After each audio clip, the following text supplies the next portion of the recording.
नमस्कार जय जगन्नाथ मु आशा दीदी हेल्थ टिप्स को आपण मानकु स्वागत जणई आरंभ करूछि आजिरो वीडियोटी। आज हेउछि 12 नवेम्बर 2024। आजिरो दिन को आमे विश्व निमोनिया दिवस रूपे पालन करिथाउ।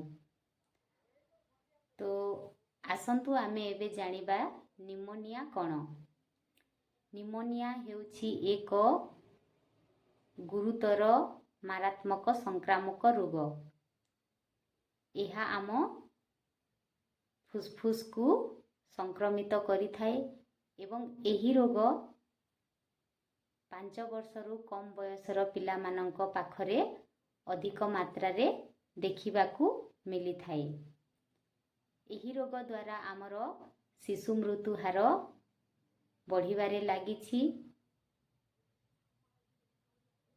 तेणु आमे एही रोग विषय रे आज आमे जानिबा।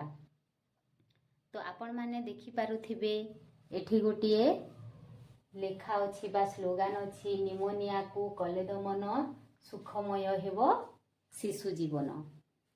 तो एही स्लोगान को आमे पढ़ितिले किंबा लेखि दिले आमर शिशु मानक जीवन सुखमय हेबो नाही। तो सेति प्रति आमको निमोनिया रो कारण लक्षण ओ निवारण जानिबाकू हेबो। ताहा जानिले ही आमे निमोनिया को संपूर्ण रूपे दमन करि पारिबा। तो आसंतु आमे एबे जानिबा निमोनिया रोग हेबार कारण कोन। तो निमोनिया रोग हेबार कारण गुड़िक हेउछि जलवायु रे परिवर्तन, शरीर रे रोग प्रतिरोधक शक्ति कमी जीवा, पुष्टिहीन खाद्य खाइबा एवं कम ओजन शिशु जन्म हेबा किंबा समय पूर्वरु शिशु जन्म हेबा। तो यही कम ओजन शिशु एवं समय पूर्वरु जन्म होइथिबा शिशु मानंक पाखरे रोग प्रतिरोधक शक्ति कम थाए एवं सेमानंकु शीघ्र संक्रमण होइथाए ओ एहा द्वारा सेमानंकु निमोनिया हेबार संभावना थाए। तो एहा हेउछि निमोनिया हेबार कारण। एबे आमे जानिबा निमोनिया रो लक्षण विषय रे।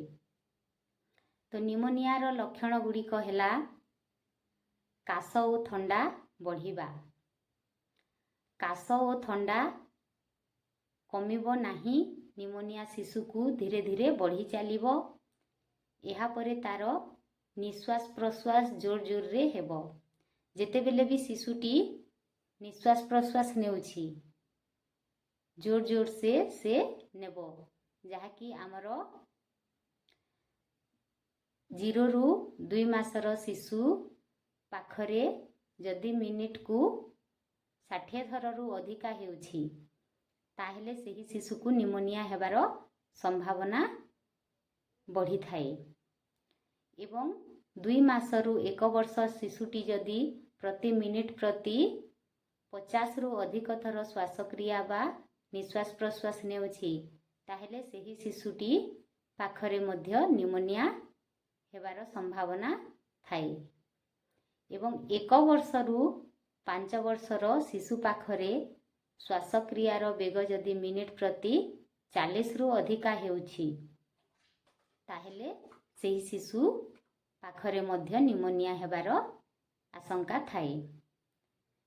एहा परे आसुछि आमर जेतेबेले कि शिशु निश्वास प्रश्वास नेउछि छाती भीतर को पसी जीवा एवं पेट ऊपर को बाहरी आसीबा। तापरे आसुछि आमर शिशु को ज्वर लागी रहिबा। ज्वर आदो कमिबो नाही, लागी रहिबो। तापरे आउ किछि लक्षण अछि जहा कि शिशु माँ क्षीर खाई पारिबो नाही, बांती करिबो एवं पाद ओ हाथ नील पड़ी जीवो। तो यही सबु लक्षण गुड़ी को देखिले आमे जानिबा जे सही शिशु ठारे निमोनिया रो लक्षण गुड़िक अछि एवं आमे तांकु घरोई चिकित्सा न करी शीघ्र डाक्तरखाना को नेकी डाक्तरंको सहित परामर्श करई नेबा उचित। तो यह थिला निमोनियार लक्षण गुड़िक। एबे आसंतु आमे निमोनिया रोग को केमिति निवारण करि परिबा। तो निमोनिया रोग को निवारण करने को हेले आमको संक्रामक को रोकिबा को हेबो, जहाँकि आमे जेतेबेले भी छोट शिशु को धरुछु, कम ओजन शिशु को धरुछु, तो धरिबा पूर्वरु हाथ धोइबा, साबुन रे भल भाबरे हाथ धोइकी शिशु को धरिबा। बेसी लोकन को शिशु को धरेइबा नाही। माँ क्षीर केवल माँ क्षीर 6 मास पर्यंत चालू रखिबा एवं 6 मास परे शिशु को परिपूरक खाद्य देबा ओ नियमित भावरे टीकाकरण करेइबा। जेतेबेले भी गोटे शिशुर टीकाकरण समय आसुछि तो आमे ताकू पीसीवी टीका देबा। एही पीसीवी टीका आमर निमोनिया रोग को दमन करि थाए एवं आम शरीर रे रोग प्रतिरोधक शक्ति बढ़ेई थाए।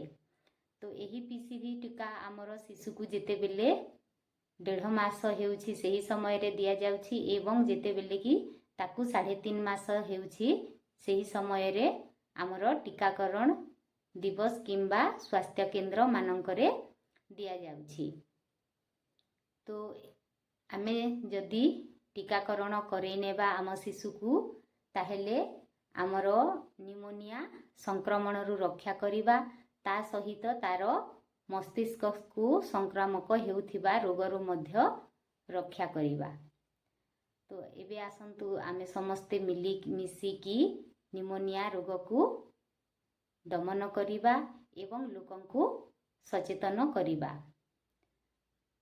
तो यह थिला निमोनिया विषय रे।